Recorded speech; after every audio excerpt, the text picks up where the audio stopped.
OPS வந்து எங்க இருக்காருன்னு இப்ப தெரியல, ஒரு குழப்பம். அவர் தை பிறந்தால் வழி பிறக்கும்னாரு, இன்னும் வழி பிறக்கல. அவர் என்ன ஒரு பேட்டியில, நேற்றைய பேட்டியில என்ன சொல்லியிருக்காருன்னா, தையில 30 நாள் இருக்கு, 30 நாள்ல ஏதாவது ஒரு நாள்ல நல்ல செய்தி சொல்லுவேன்னு சொல்லியிருக்காரு.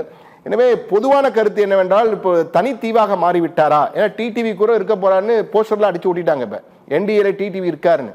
ஆனால் ஓபிஎஸ் என்ன ஆவார் சார்? தமிழ்நாடு அரசியல்லையே ரொம்ப ஸ்ட்ராட்டஜிக்கான பாலிட்டிஷியன்னா அது ஐயா ஓபிஎஸ் தான். அவரோட வண்டியில் கடந்த 2001 அவர் மாநில அரசியலுக்கு வந்த பிறகு, அல்லது 96வது வருஷம் அனைத்து இந்திய அண்ணா திராவிட முன்னேற்ற கழகம் தமிழக அளவில் மிகப்பெரிய தோல்வியை சந்திக்குது. அந்த தேர்தலில் 7 நகராட்சி தலைவர்கள் தான் ஜெயிச்சு ஜெயலலிதா அம்மாவை பார்க்க வராங்க. அப்படி பெரியகுளம் நகராட்சி தலைவராக ஜெயித்து ஜெயலலிதா அம்மாவை பார்க்க வந்த ஐயா ஓபிஎஸ்னுடைய வாழ்க்கை அதற்கு பிறகு பின்னோக்கி திரும்பியதே இல்லை. அவர் நகராட்சி தலைவராக இருந்தார், வருவாய்த்துறை அமைச்சராக இருந்தார், முதலமைச்சராக பொறுப்பேற்றார், பொதுப்பணித்துறை அமைச்சராக இருந்தார். 2001 2026 இந்த 25 ஆண்டு கால காலகட்டத்தில் அதிக ஆண்டுகள் ஒருவருடைய கட்சியில் வந்து வாகனத்தில் வந்து தேசிய கொடி பறந்திருக்குன்னா அது ஐயா ஓபிஎஸ்னுடைய வாகனத்தில் தான். அவர் எப்போதுமே தன்னை பெரிதாக வெளிப்படுத்தி கொள்ளாத மிக மிக வலிமையான ஒரு அரசியல் தலைவர். அரசியலில் எப்போதுமே சார் பலத்தில் நீங்கள் அரசியலே பண்ணக்கூடாது, ஸ்ட்ரென்த்தில் அரசியல் பண்ணக்கூடாது, உத்தியில் பண்ணணும், ஸ்ட்ராட்டஜியில் பாலிடிக்ஸ் பண்ணணும். அப்போது அவர் ஸ்ட்ராட்டஜியில் பாலிடிக்ஸ் பண்ணக்கூடிய ஒரு அரசியல் தலைவர். ஜெயலலிதா அம்மாவினுடைய நம்பர் 2ஆக 1989 2001 வரை ஐயா ஓபிஎஸ் வர்றது வரை யாரோ இருந்திருக்காங்க. ஆனால் அவங்க எல்லாருமே ஒரு குறிப்பிட்ட காலகட்டத்துக்கு அப்புறம் காணாமலே போயிடுவாங்க. ஆனால் ஐயா ஓபிஎஸ் 2001 ஜெயலலிதா அம்மா இறந்து போகிற வரைக்கும் ஜெயலலிதா அம்மாவினுடைய நம்பர் 2ஆக அவர் தாக்கு பிடித்ததே அரசியல் அவருடைய மிகப்பெரிய சாதனை. நம்ம வந்து சார் ஒருவர் அந்த ஆட்சி அதிகாரத்தில் இருக்கிறாரா இல்லையா அப்படிங்கிறத வச்சு தலைவர்களை கணிக்கவே கூடாது. ஏன்னா இதே மாதிரி தான் 2021 முன்னாடி ஐயா ஸ்டாலினை பற்றியும் சொன்னாங்க. அவர் ஆட்சி அதிகாரத்துக்கு வரமாட்டாருனாங்க, அவருக்கு ஜாதகம் இல்லைன்னாங்க. ஆனால் அவர் ஆட்சி அதிகாரத்துக்கு வந்த பிறகு இன்றைக்கு சிறந்த முதல்வர், ஒரு திராவிட மாடல் எல்லாம் முன் வச்சிருக்கார்.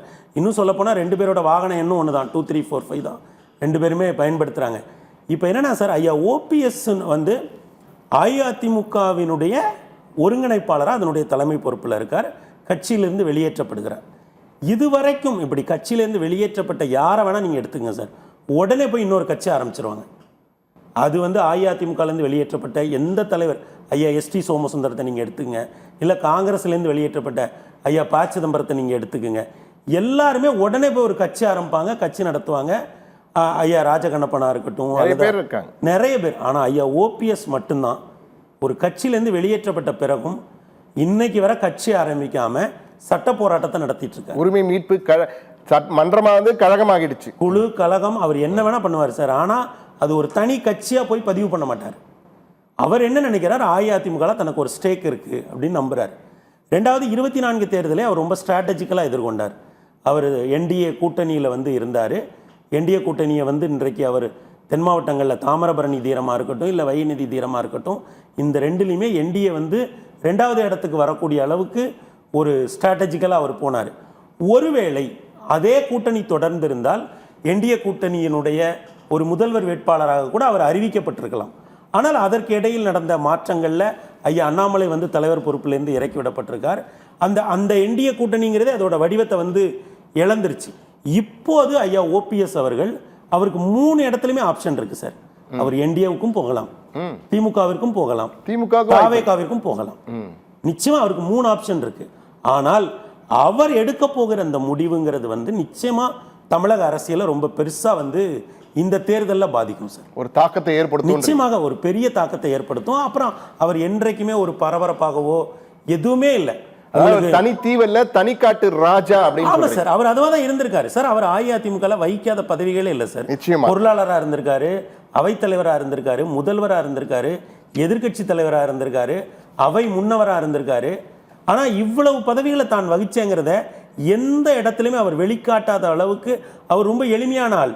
நீங்கள் அவரோட எளிமையை வந்து தப்பாக ரீட் பண்ணிடக்கூடாது. ஏன்னா அரசியலில் வந்து ரொம்ப ஆர்ப்பாட்டமான தலைவர்களை வந்து நம்ம வியக்கிறதும், ரொம்ப அமைதியான தலைவர்களை வந்து நாம் வந்து கண்டுக்காமல் போகிறதும் ஒரு பண்பாக இருக்குது. ஆனால் இவர் அப்படி இல்லை. நீண்ட கால ஆட்சி அதிகாரத்தை பார்த்தவர், நீண்ட காலம் நான் அவர் கிரீன்வேஸ் சாலையில் யார் வேர்ல கடந்த 20 வருஷத்துல வந்து பங்களா அதிக நாள் இருந்ததுன்னு பாருங்க சார். அதெல்லாம் ஓகே சார், அரசியல் அதிகாரம் தானே சார்.